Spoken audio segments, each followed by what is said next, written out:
This 5th generation Clio Supermini is familiar yet thoroughly different, returning Renault to a position of real credibility in the small car sector and offering the kind of complete package that could return this model line to its old position as one of Britain's favourites. Tougher segment competition has forced the French brand to up its game, particularly in terms of cabin technology, fit and finish, but we're impressed by the way the company has responded, ticking these boxes while also adding in greater practicality, extra safety, more sophisticated media technology and a sharper look. There's plenty to like here.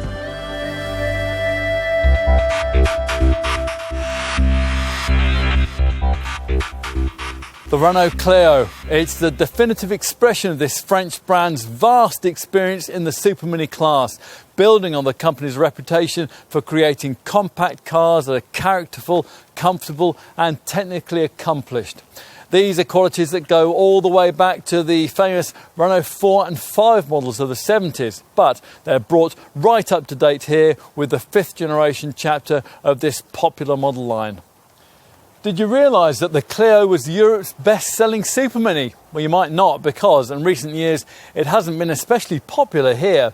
That's certainly not the case on the continent, where this Renault has been the small car segment sales leader throughout the 3 decades it's been on sale. It's actually available in 115 countries, and since this model line's original launch in 1990, over 15 million Clios have been sold, and that works out to roughly 1 a minute. That success is no accident. Back at the turn of the century, the Mark II Clio was the first small car to properly prioritise safety, and that subsequently had a lot to do with the fact that it became one of only 2 models ever to gain the coveted European Car of the Year award on 2 occasions. But the Mark III version of 2005 rather lost its way as Renault unwisely took its eye off this core contender and invested heavily elsewhere in an electrically powered motoring future that the market wasn't quite ready for. The 4th generation design of 2012 had to be better, and it was. It was billed by stylist Lauren van der Acker as the car that would make people fall in love with Renault again. He styled this 5th generation model too, but the big news here is found inside, where the previous car looked quite smart in the showroom, but it felt somewhat cheap once you took a seat in the cabin. This one upgrades you quite a lot. There's also a stiffer, lighter CMFB platform, which has enabled the design team to deliver the impressive conundrum of smaller exterior dimensions, but a more spacious interior, and that includes a class-leadingly large boot. Overall, over 85% of the components here are new, and on the engine front there are fresh 1 litre and 1.3 litre turbo petrol units, plus you can also ask your dealer about an E-Tech petrol full hybrid variant. Safety and infotainment, they both also take a step forward, and you can even specify a mild degree of autonomous driving technology. Will it all be enough to make British buyers look beyond the usual supermini segment suspects though? Let's find out.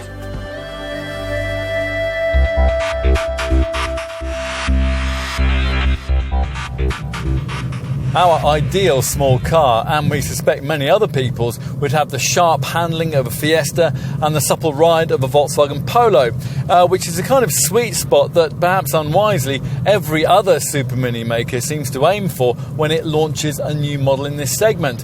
What we often tend to get though is neither one thing nor the other, but a kind of slightly unsatisfying vanilla compromise. Renault, though, has a development history seemingly better suited to actually delivering that ideal balance of verve and comfort. That the company can engineer a small car with handling to bring a smile to your face has never been in doubt. There are plenty of raunchy little Renault Sport Clios around that testify to that. And at the same time, there are millions of ordinary Clios pounding global roads set up to ride with more characteristic, comfort-orientated Frenchness. Delivering elements of both these attributes in one more complete package is obviously much more difficult, but with the 5th chapter in the Clio model line, the Gallic brand for the first time got really serious about trying to deliver just that. So, how's it turned out? Well, it would be asking a little much for the company to nail that demanding brief at its first proper attempt, but it has got reasonably close. A little of what we might call Clio-ness has been sacrificed in the process. This car no longer cruises over bumps with quite the ease of its predecessor, and most undulations, though, are dispatched without fuss, and there is a purpose to the way that this car turns into bends, and a level of body control that certainly wasn't there before. The car's stiffer, lighter CMFB platform obviously makes a difference here, and it obviously helps that the steering's much better, with a more natural weight and force build-up than any Clio has delivered before. With a touch more bite and feel, it would be almost Fiesta-like, and you'd have the real confidence when you're pushing on through wet and unsighted corners that Ford delivers. This Renault, though, has still managed to raise itself into a position of being one of the more interesting cars in this class to drive, at the same time as being one of the better riding contenders, which isn't a bad effort. A quick glance at the mainstream engine range might make you wonder whether this desire for improvement has been matched by the endeavours of this Parisian maker's engine department. Beneath the bonnet, the lineup might at first seem overly familiar, as before built primarily around a small capacity 3-cylinder petrol unit and a 1.5 litre 4-cylinder diesel. But as with so much else about this 5th generation Clio, you need to take a closer look.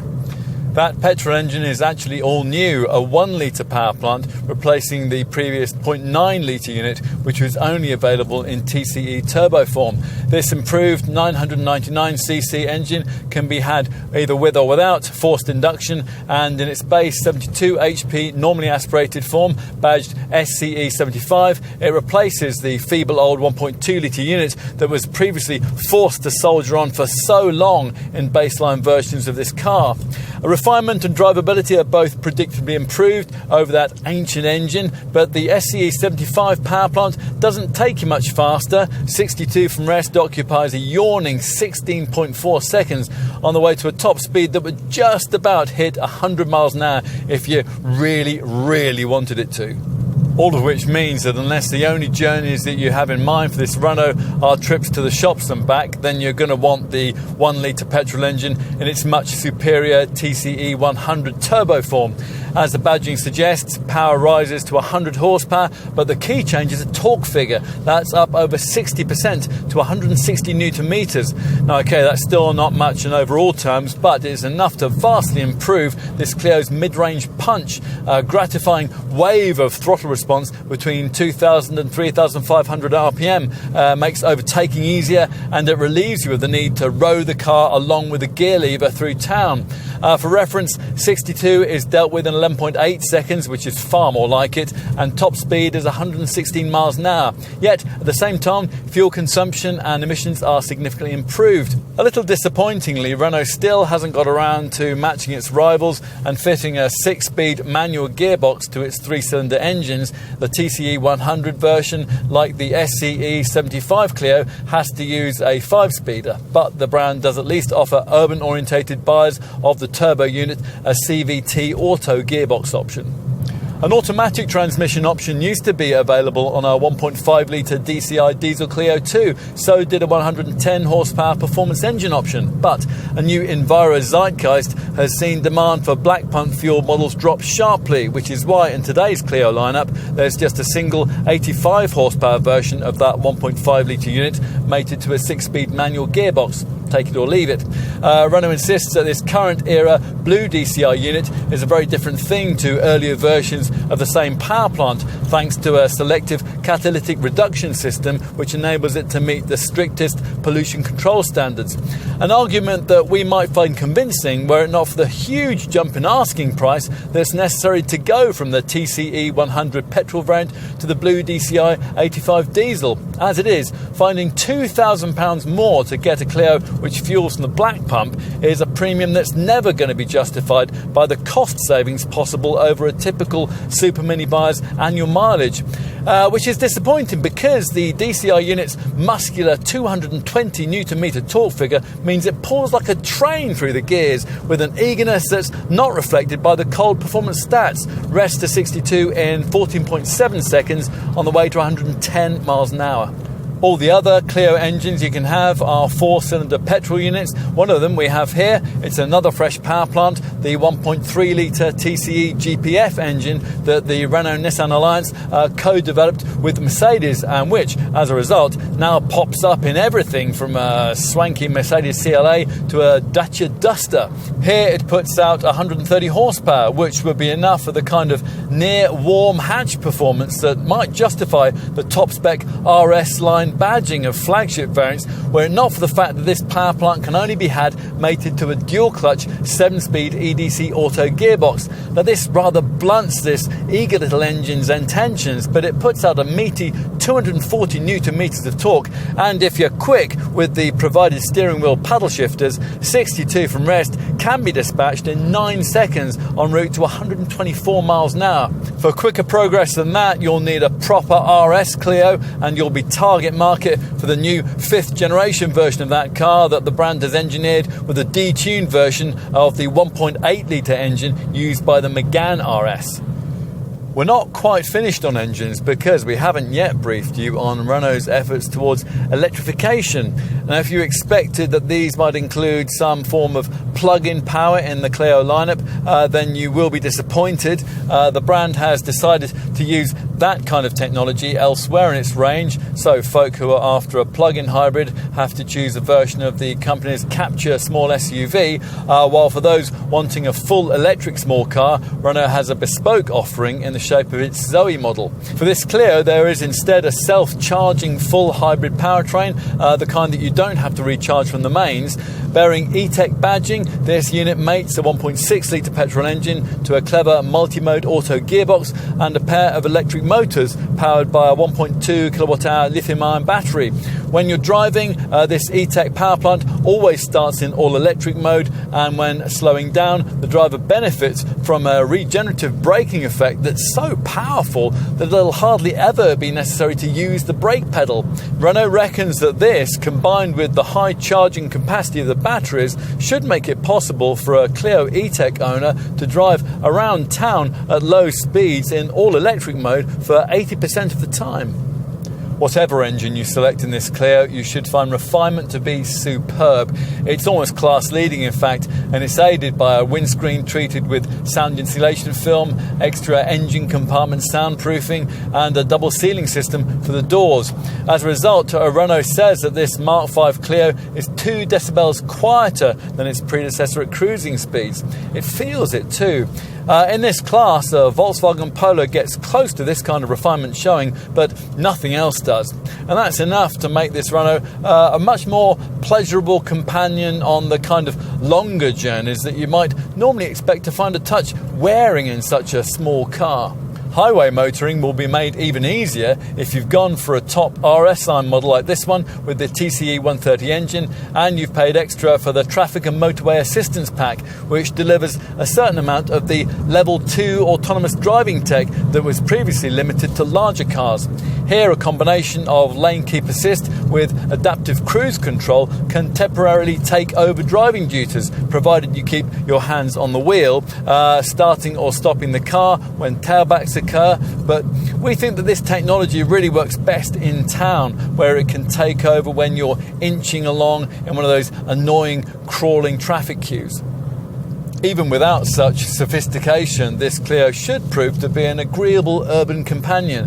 There's a decently tight 10.4 metre turning circle, rear parking sensors feature on most variants, and on this top RS line model you can have a 360-degree camera system fitted, along with hands-free parking assistance too.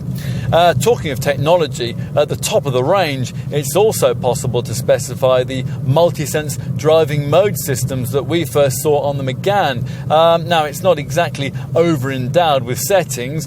Basically, there's just green-tinged Eco and red-tinged Sport, plus a purple-themed MySense screen, which can act as a one-touch option, incorporating your preferred steering, comfort and cabin lighting selections.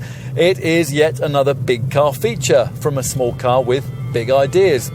Big enough, though, to make you want one? Quite possibly.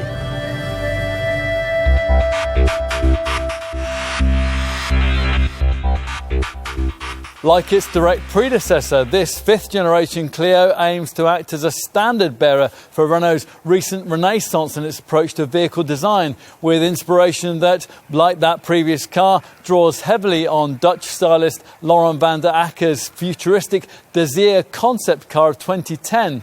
This means at first glance you might think it very similar to that Mark IV model, the same pinched waistline, door mouldings, the same uptoned rear window sills, the same one-box silhouette. The profile window aperture is actually identical to that of the previous model. But look closer. For a start, this is the rarest of things, a replacement car which is actually smaller than its predecessor, although not by very much. And beneath the skin, around 85% of all the stuff that you can't see has been completely redesigned. In short, this is about as different as an all-new car tends to get these days.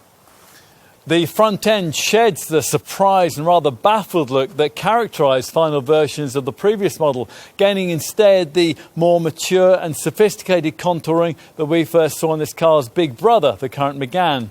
Sculpted ribs on the bonnet flow down into this wider central grille, and LED tusks curve out from the full LED headlamps in a C-shaped stylistic flourish that one writer reckoned reminded him of a fairground version of Salvador Dali's moustaches. There's certainly a bit more overtaking presence. And from the side, well, you would probably struggle to notice the dimensional differences, but this Mark V Clio is 12 millimetres shorter than its predecessor, although its total length of just over 4 metres remains pretty typical for a car in this segment. This time around, this curved lower side moulding emphasises the fact that the car sits 8 millimetres lower, and it separates arches housing restyled rims that are the same size as before, 16 inches on the base models and 17 inches on upper spec variants like this one. Subtle air deflectors now embellish the front wheel arches, a shark fin antenna has been added to the roof, and ritzier variants get chrome trimming around the glass house. The only body shape on offer is this 5-door hatch. The 3-door body style has long been abandoned, and as before, the estate model is restricted to the continental market. Not that you immediately realise this to be a 5-door hatch. As with the old car, the matte black rear door handles are artfully hidden in the C-pillar to give the silhouette a sportier 3-door look. The curvy creativity continues at the rear too, where these tail lights have been restyled with a C-shaped 3D illuminating signature.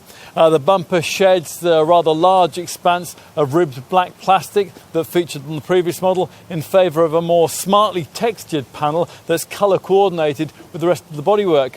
A long, thin brake light is fitted at the top of the tailgate glass, and when lit, it emphasises this 5th generation model's significant 66mm increase in width. But of course, what's more important is the stuff that you can't see, particularly so here, because previous to the launch of this car, the Clio model line platform hadn't fundamentally changed since 2005. This Mark V model's new CMF-B, that's Common Module Family B segment chassis structure, puts that right. It features high elastic limit steel that makes it lighter and stiffer than the previous underpinnings. So, where are we? An evolution in styling and a revolution in structural engineering. Which of those approaches is going to dominate inside? Let's find out.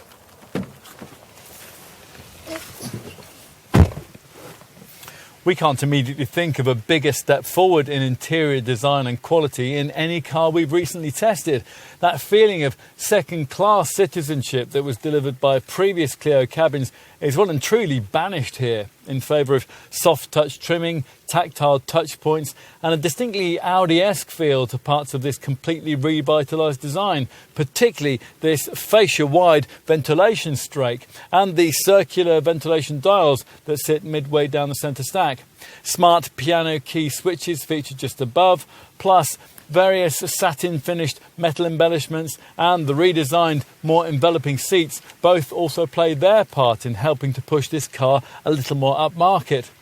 Jump out of a Fiesta, a Corsa or something Korean into one of these and you'd feel like you've been upgraded to business class.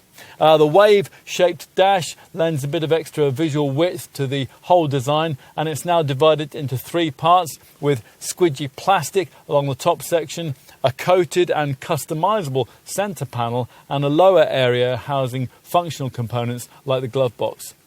This big 9.3-inch Tesla-like portrait-style central screen for the EasyLink infotainment system helps, of course, with the whole more sophisticated demeanour, or at least it will if it's been fitted. The mid-range iconic variants that most Clio customers choose come with a smaller 7-inch version of this display, and the base Play variants do without it entirely. They're stuck with a far more basic 4.2-inch monitor.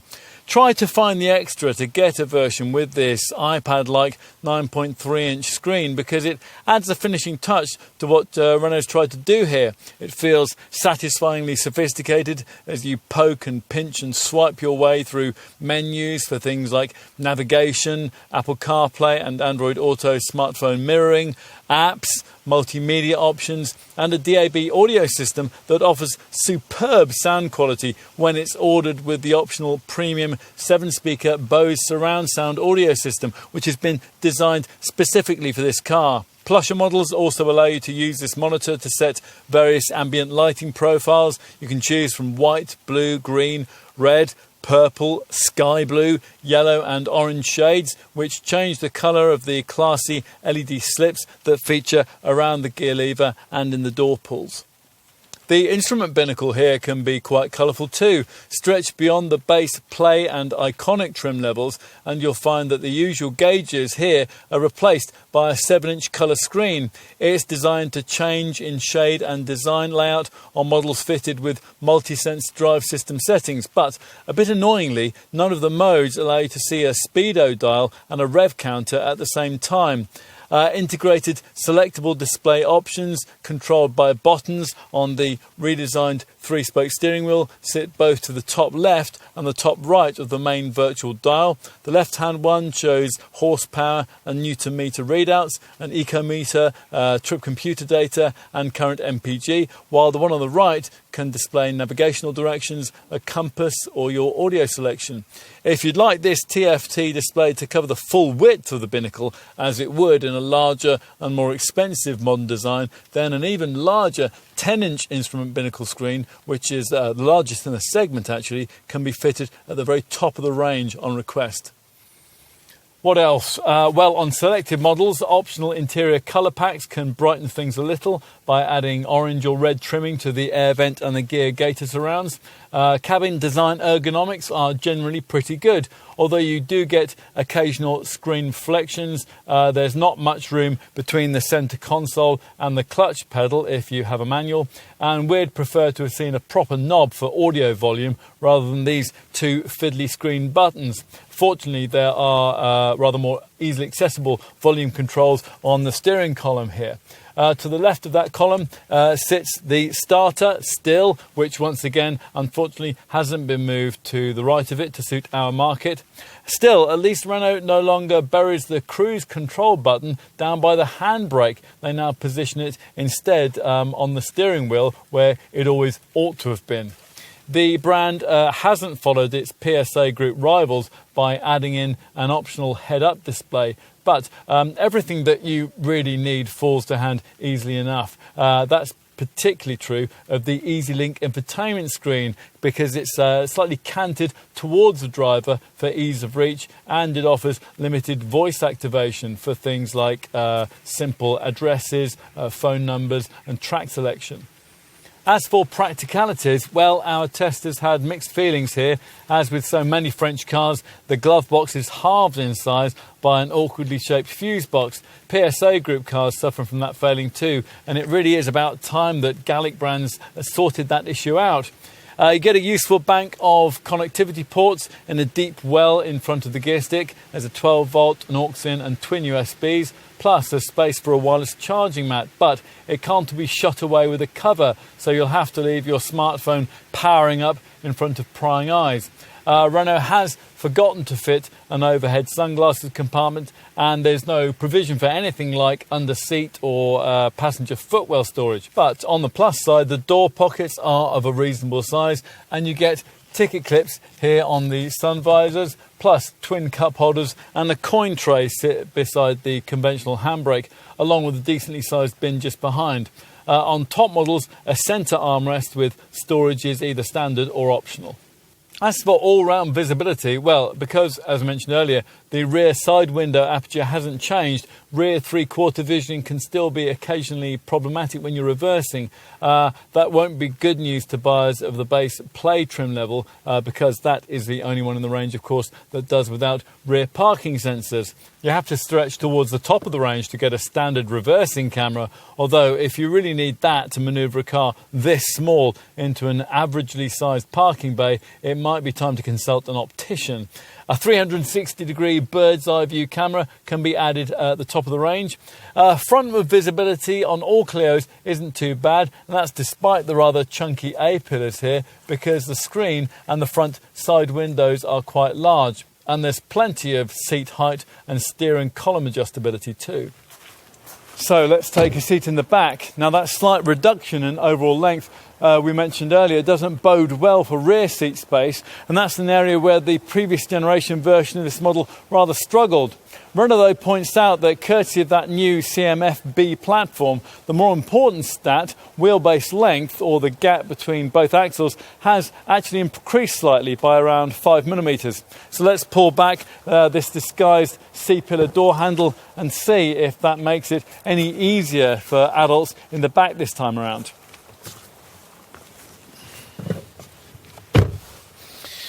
Not really. These thinner front seat backs have apparently freed up an extra 26mm of extra knee room in this 5th generation model. But even so, one tallish adult can still only just about sit behind another, and you wouldn't really be wanting to do that for very long. Room for knees and legs is at something of a premium. Headroom isn't great either, thanks to that somewhat swept back roofline, which is 43mm lower this time around. Some overall figures might help to give you some class perspective here. Legroom in this Clio measures in at 620mm, with headroom at 910mm. In contrast, a rival Volkswagen Polo gives you 690mm of legroom and 950mm of headroom. As one writer pointed out, it's all rather more Asterix than Obelix. But does that matter, given that for the majority of buyers, these rear seats will be used only occasionally for adults and more regularly for children? Only you can decide. The seat back can't be reclined, but Renault does provide seat back pockets, reasonably sized door bins, a coin recess in the door pull, and overhead coat hooks. The comma-shaped front headrests improve your view forward, plus there's a reasonably low centre transmission tunnel, which will make the carriage of 3 small to medium folk a little easier. Isofix child seat fastenings feature on the outer 2 seats, and there's easy access to the bin behind the handbrake if you have stuff that you need to stash away. In this top line RSI line spec model, there's also some nice trimming to take your mind off the rather compact surroundings, with twin colour door stitching and red trimming for the upholstery and for the seat belts. We'll finish with a look at cargo space, and that's where this Clio atones for its somewhat restricted rear seat surroundings by somehow managing to serve up the largest boot in the supermini segment.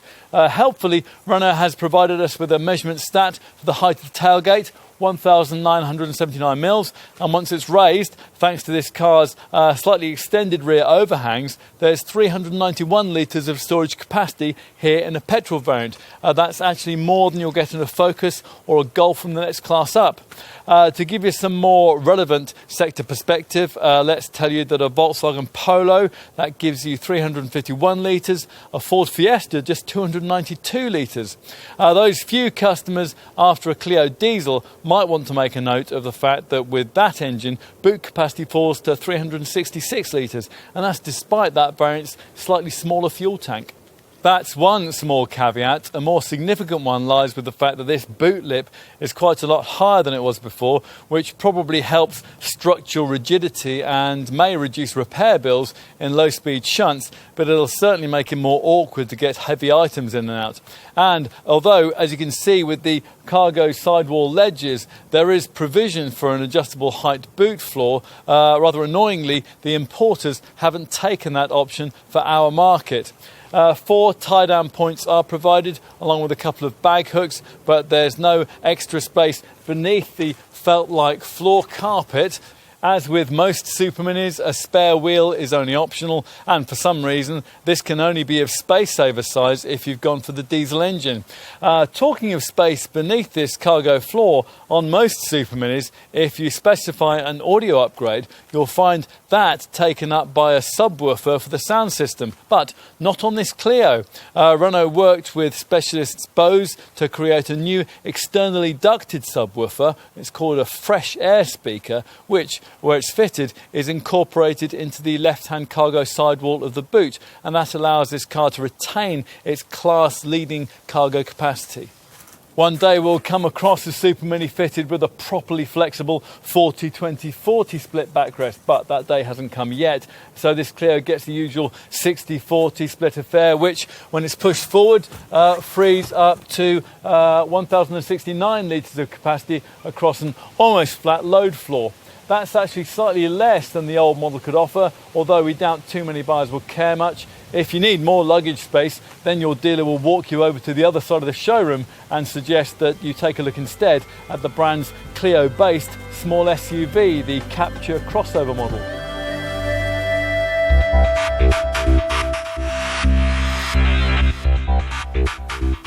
From the launch of this 5th generation Clio, pricing kicked off at just over £14,000, rising to just over £20,000 at the top of the mainstream range. It's a lineup that's reasonably straightforward to get your head around. There's a single 5-door hatch body shape and 4 levels of trim.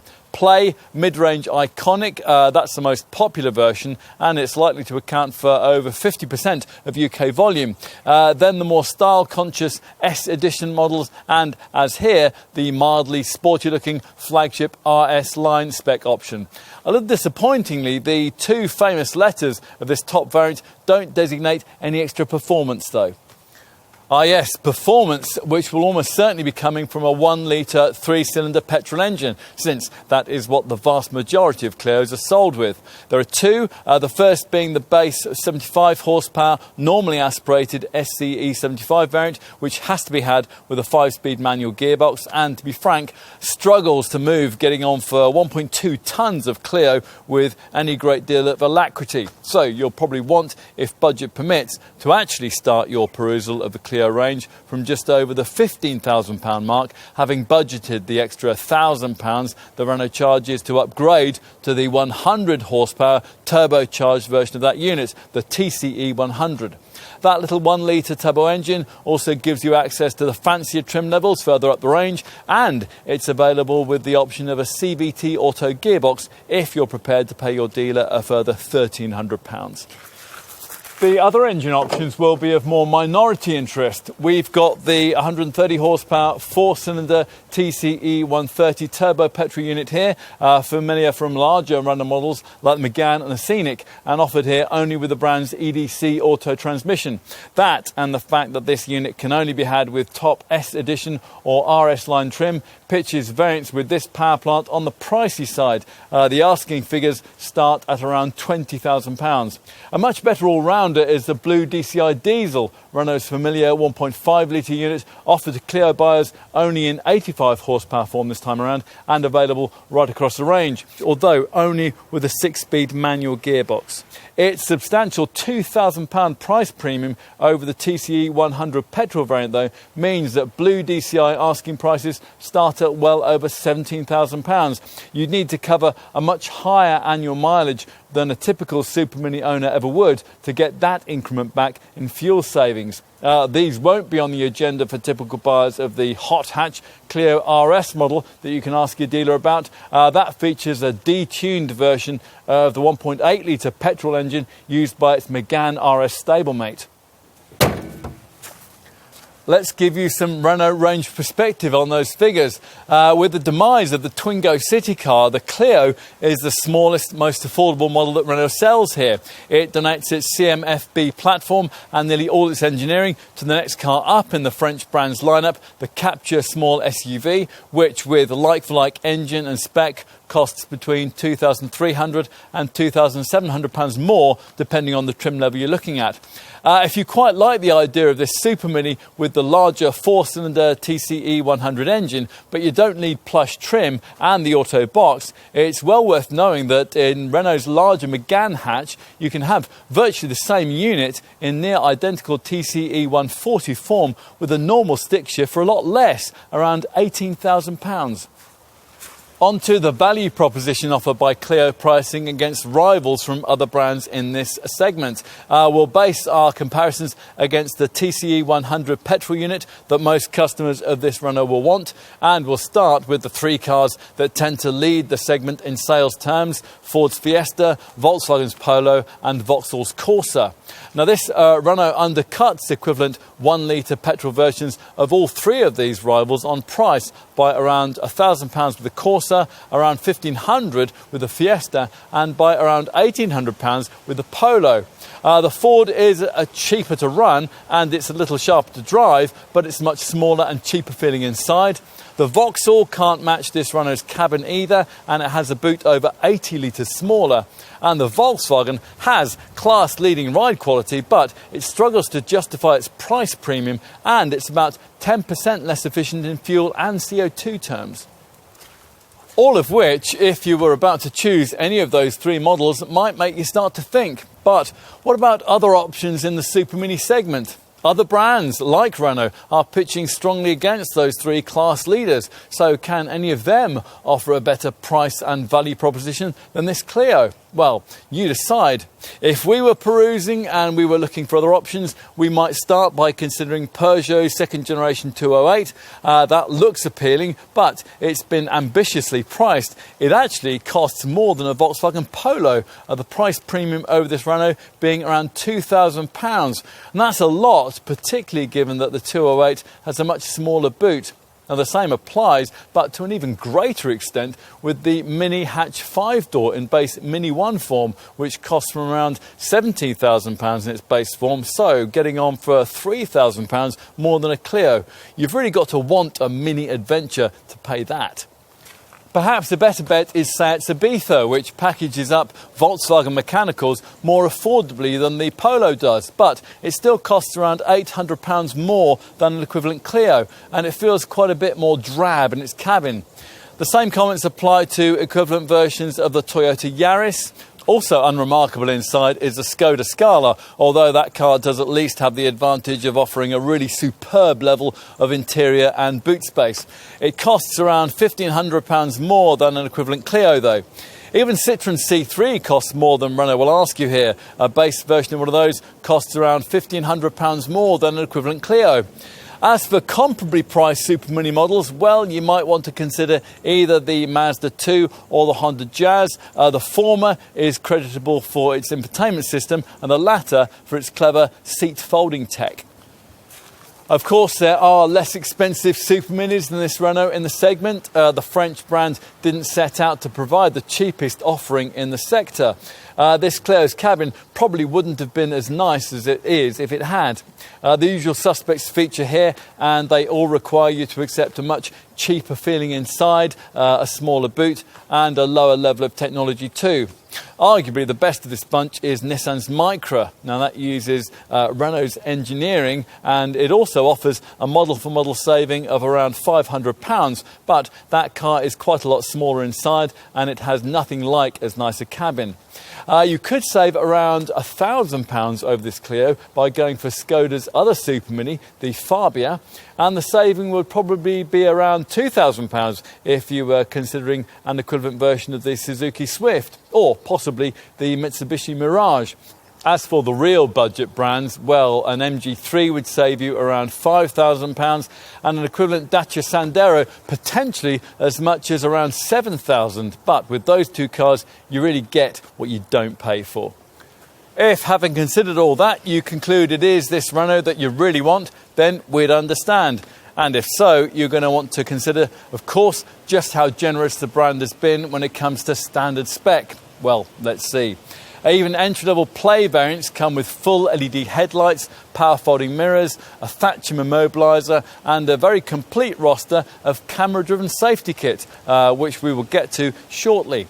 Inside in a Clio Play variant, there's air conditioning, there's cruise control with a speed limiter and a DAB infotainment system with a 4.2-inch central screen. Bluetooth audio streaming and an R&Go app which allows you to more easily link in your smartphone also make the team sheet. Most buyers of this Renault, though, as we said earlier, will want to stretch at least to mid-level iconic trim, which is what you'll need to get the brand's EasyLink touchscreen infotainment technology, here provided with a centrally mounted 7-inch display which gives you Apple CarPlay and Android Auto smartphone mirroring. Iconic trim also gets you keyless keycard entry, 16-inch Filia diamond-cut alloy wheels, LED front fog lights, dark-tinted rear side and tailgate glass, rear parking sensors and a leather-stitched steering wheel. Need more? Then your next stop is S Edition trim, which builds on iconic spec with larger 17-inch Viva Stella grey alloy wheels, auto headlamps and wipers, headlights with auto high beam control, a reversing camera and front parking sensors. Inside in an S Edition model, there's climate control, a front armrest with storage, illuminated vanity mirrors and rear electric windows. Plus, you get a greater dose of Renault's screen technology, a larger 9.3-inch version of the EasyLink central display and a 7-inch TFT screen for the instrument cluster. As we mentioned earlier, this RS line spec level tops the range off. Mildly more dynamic touches include sport-style bumpers, 17-inch RS line alloy wheels, chromed side markers and a sports lower front grille. Plus there's signature LED C-shaped front and rear lighting and the chromed side window surround.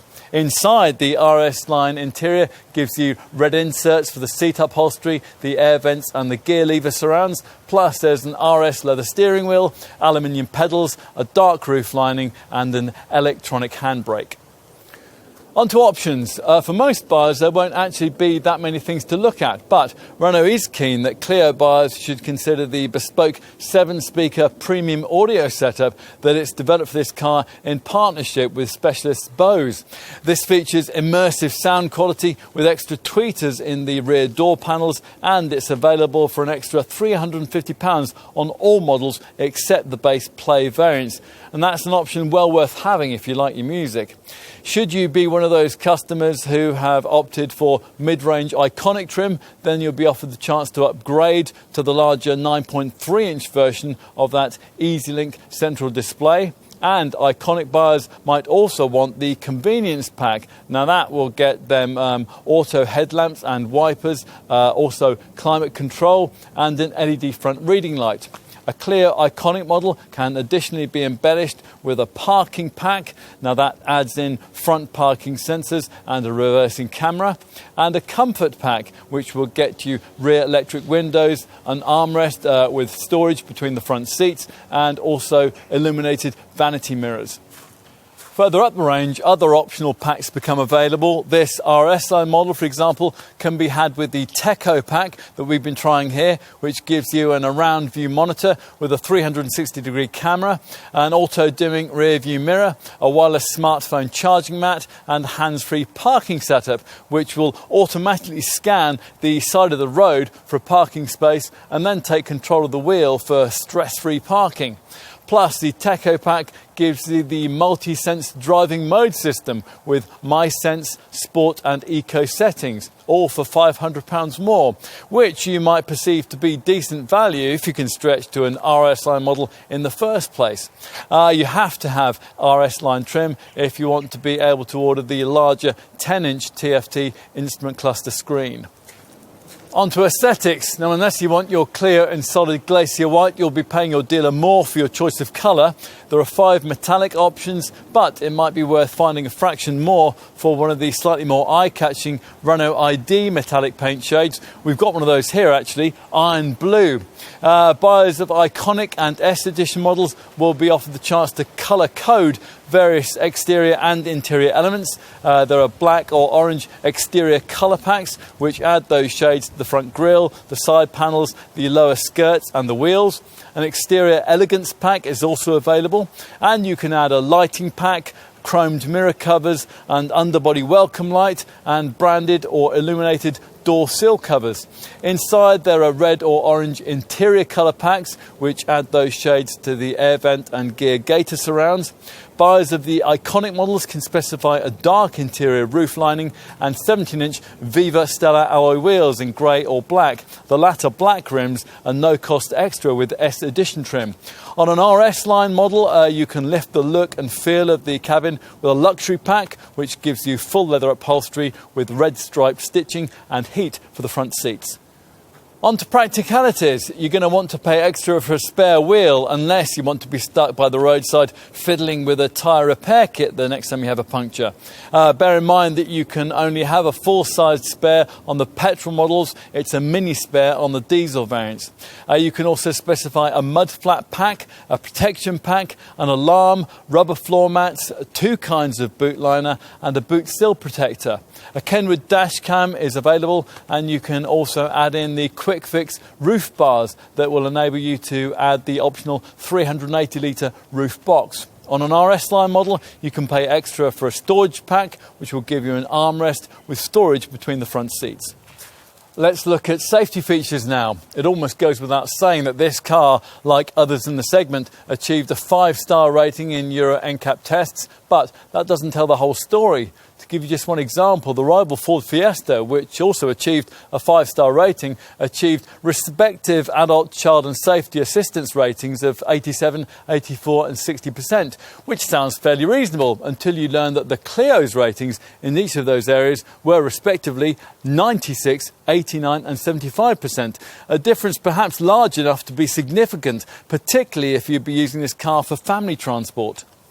Part of the reason why this 5th generation Clio model managed to achieve those results lies with its impressive levels of camera safety provision. As you'd expect from a new model in this day and age, autonomous braking is included across the range as standard. This AEBS, Active Emergency Braking System, is bolstered by the latest cyclist and pedestrian detection functionality. All Clios also get lane departure warning and lane keep assist, which work together on the highway to alert you if you're drifting out of your lane, and if you don't respond, will apply subtle steering assistance to ease the car back to where it ought to be. There is also traffic sign recognition, which will picture the speed signs that you pass and then display them on the dash. As mentioned earlier, the 2 top models get a headlight auto high beam feature too. Otherwise, safety provision is limited to pretty standard stuff. All models get twin front, side and curtain airbags, although no driver's knee bag, plus the usual electronic aids for braking, traction and stability control. ISOFIX child seat fastenings, tyre pressure monitoring and hill start assist, which stops you from drifting backwards on uphill junctions. They are all additional features that make the team sheet.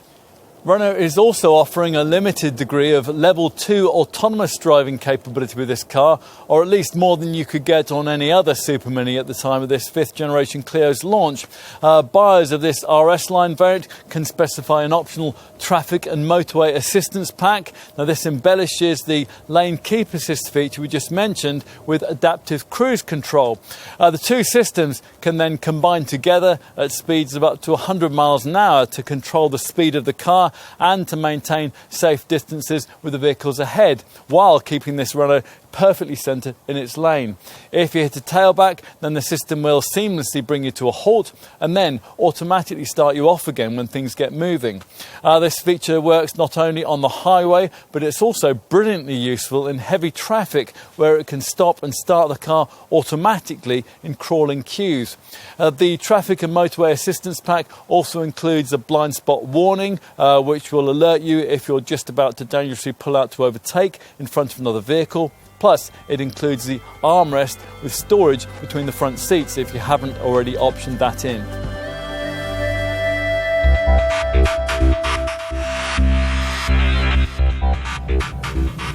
Modern supermini buyers want technology, and technology features inevitably deliver extra weight. And that means that an automotive engineer who's developing a small car these days faces a constant battle against bulk, tackled across the industry with varying degrees of success. It helps, of course, if you have a decently sophisticated platform to work with, and that's something that Renault Clio's rarely had through its model life. In fact, prior to the launch of this 5th generation version in 2019, the chassis of this car really hadn't fundamentally changed since 2005.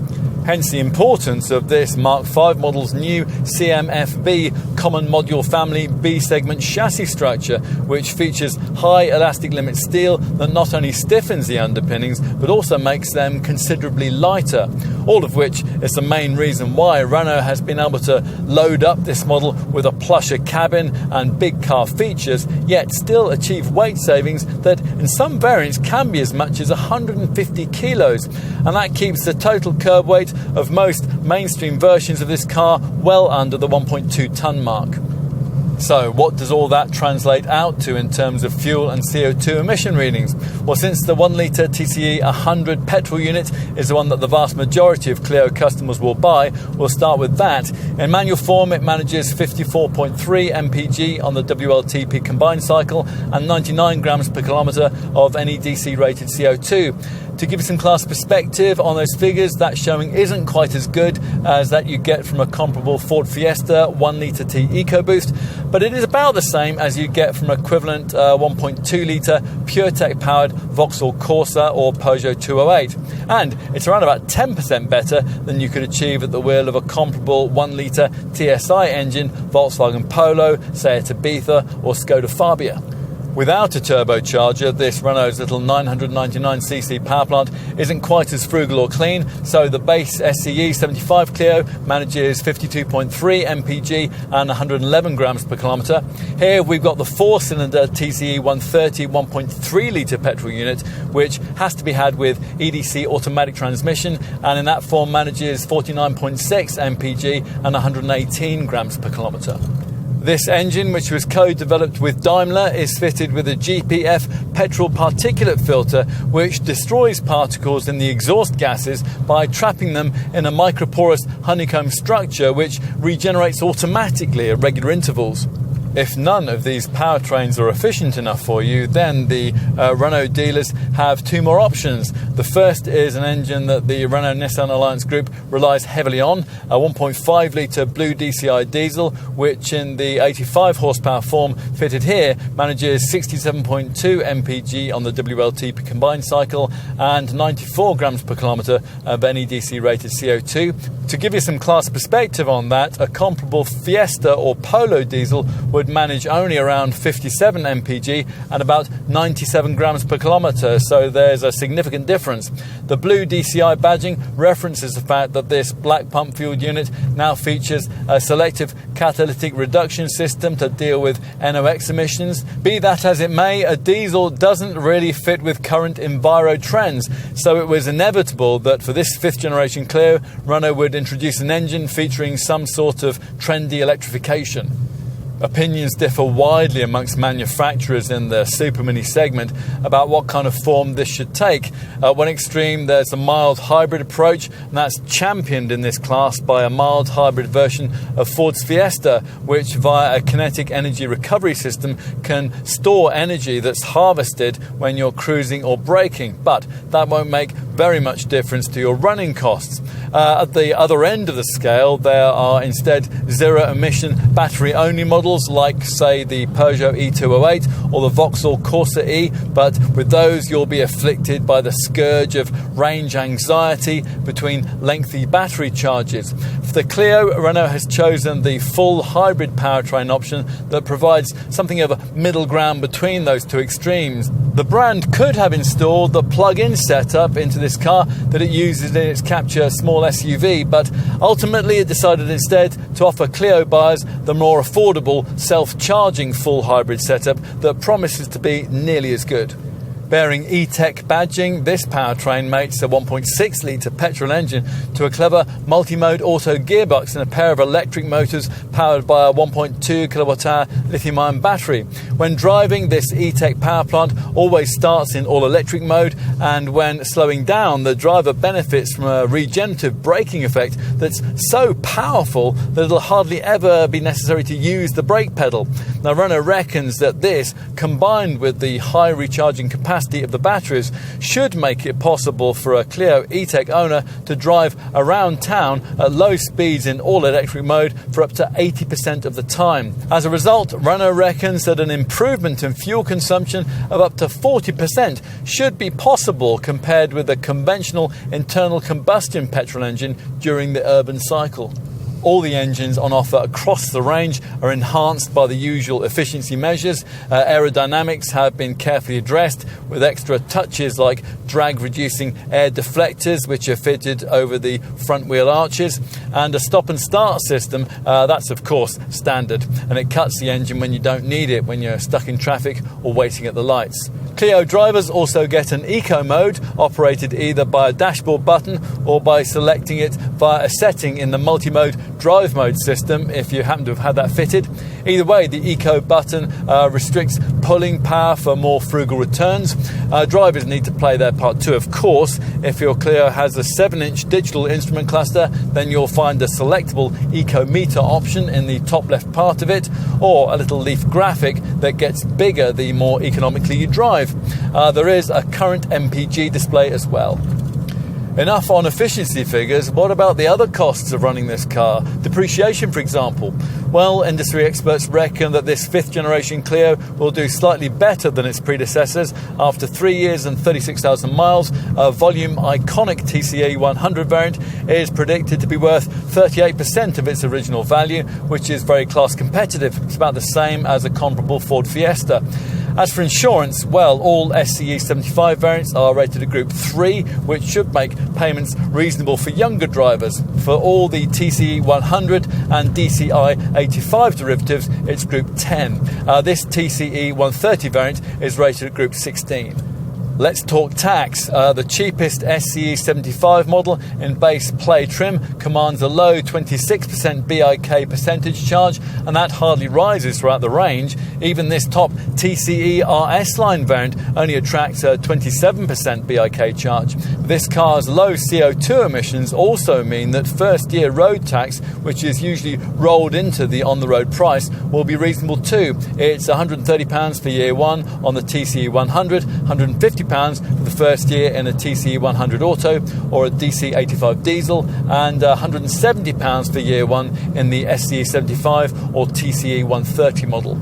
The 4-year warranty looks good too, given that most rivals restrict you to 3 years of cover. Bear in mind, though, that the final 2 years of the policy restrict you to 100,000 miles. You get 4 years of UK emergency breakdown recovery and 3 years worth of European cover as part of this package. In comparison, a Ford Fiesta will give you just 1 year of roadside cover. Finally, scheduled servicing is every 12 months or 18,000 miles, whichever comes around first. And as usual, prepaid servicing plans are available. At the time of this test in winter 2019, Renault was offering a 3-year 30,000 mile deal for £449 or a 4-year 40,000 mile package for £699. Both figures significantly undercut those you'd pay for comparable fixed price servicing packages on that rival Ford Fiesta.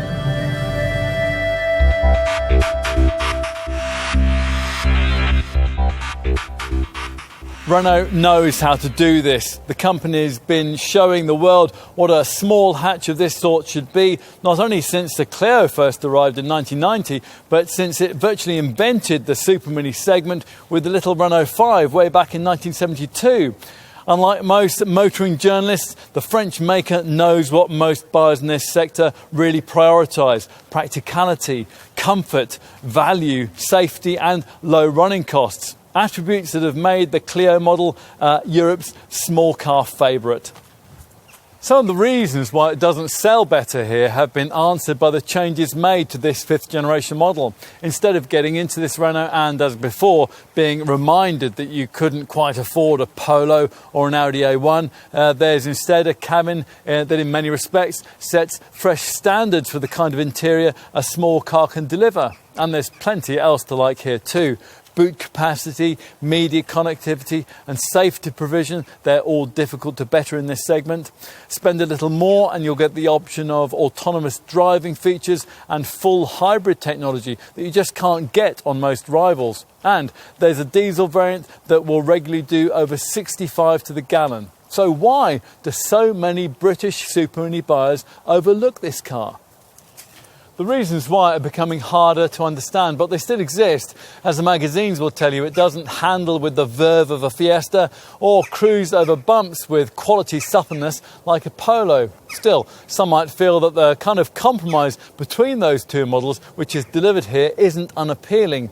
There's certainly no doubt that this car now rides and handles more like its rivals, although for us that's not necessarily a step forward. We slightly miss the more comfort-orientated Frenchness of previous Clio models.